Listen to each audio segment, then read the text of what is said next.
Welcome. It's another day of Bhagavad Gita Sadhana. I'm going to get nice and close.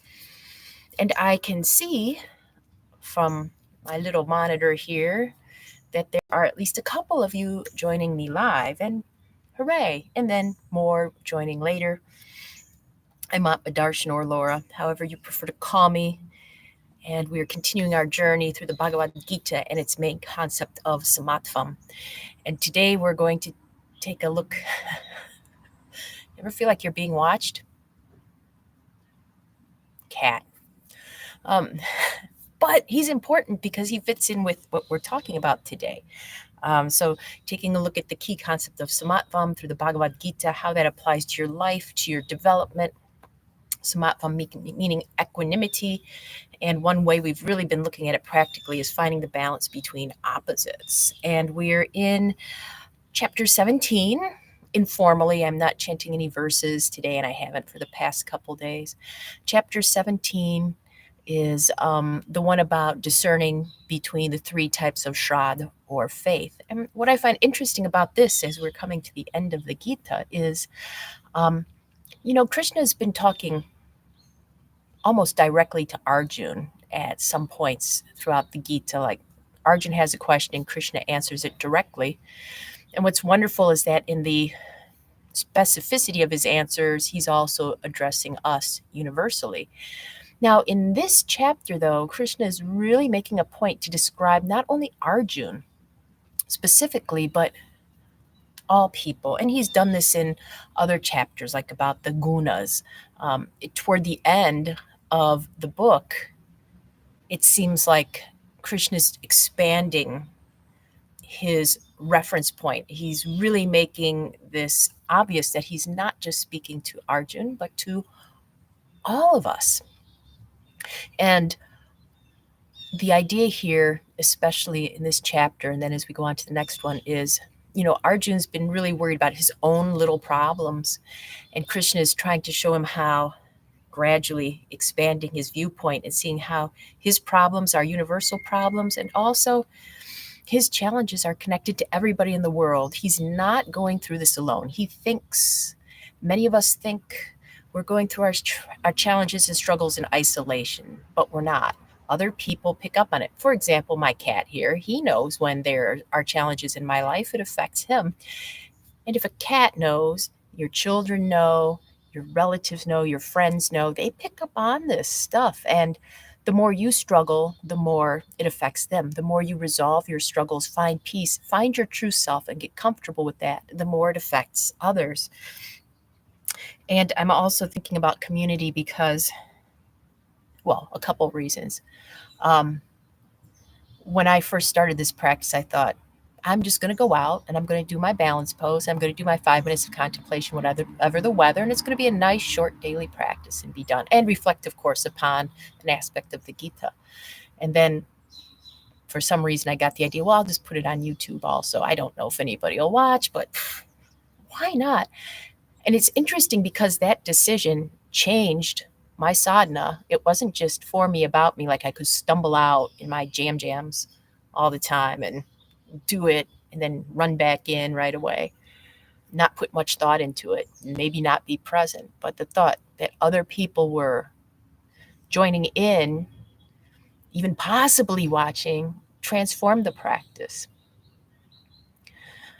The thought of you being out there watching transforms this, as opposed to if I come on and I see, nobody's watching today, that affects me. Our community is supporting us, and whether you know or not, the number of people, the specific people who are watching this, you have created a community. And we have to find that balance in ourselves, our personal development, and balanced out with how that affects the community. When I was in India, it was interesting. The people, they asked me this question before I went there, and I knew, it's a trick question, right? Do you prefer to spend time alone or with others? Because I'd heard stories, the people that prefer to spend time alone are put into highly social situations, which I was. And the people that want to spend time with others are put in more isolated, practices and situations. And the idea is not to torture us, but to help us find that balance, because it's so easy for us on our own to go either I like to be alone, so I'm isolating, or I never like to be alone, so I'm over socializing and I never have that quiet time for myself. So this is one of the um, aspects that as we progress or even come toward the culmination of our spiritual path, we have to be aware of. We have to be aware of balancing the individual effort with communal effort or support or interaction, however you like to call it. Today, oh, and by the way, others are important, I found out. Because when I'm alone and I meditate and I have time by myself, I think, what an enlightened being I am. I'm so calm. Then I get out and drive in the traffic, for example. I'm like, I have a way to go. So others are so useful for showing you if you've made progress, if you still have a way to go, and if you do have a way to go, in what aspects of your life. So today I'm dedicating the practice to two leaders recognized the world over who spent time alone and who developed themselves spiritually and then also really benefited their community. And that would be the Dalai Lama and Bishop Desmond Tutu. And what I like about these two also is they became really good friends, and I guess even wrote a book together toward the end of Bishop Tutu's life. So they did the work on their own, they came together, they did even more benefit. I think that can speak to us. So may my practice benefit you today. And your practice, you just joining in, is benefiting me. So thank you. Balance time.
Let's switch sides.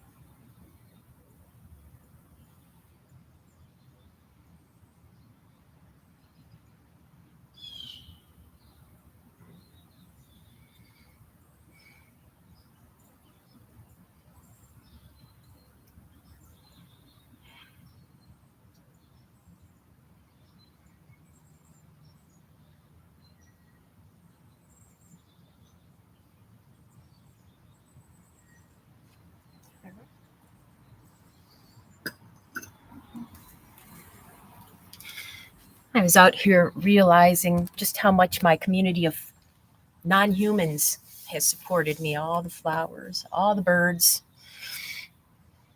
cat. Let's have 5 minutes for you to contemplate how your community is an integral part of your individual growth.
Welcome back.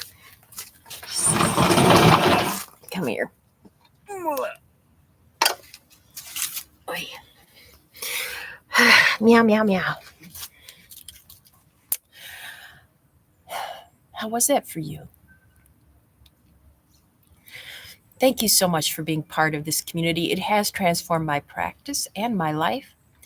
And if you would like to celebrate community, remember we've got that free or by donation event coming up in a little while to honor the end of our time together. And the link is below to the workshops page where you can find information on a celebration of sadhana. According to my friends, the Junkos, who arrived in force 2 weeks ago, we should be getting snow in the next little bit here. Stay tuned in to see what happens and also to keep our connection until I get to see you again, right? Later.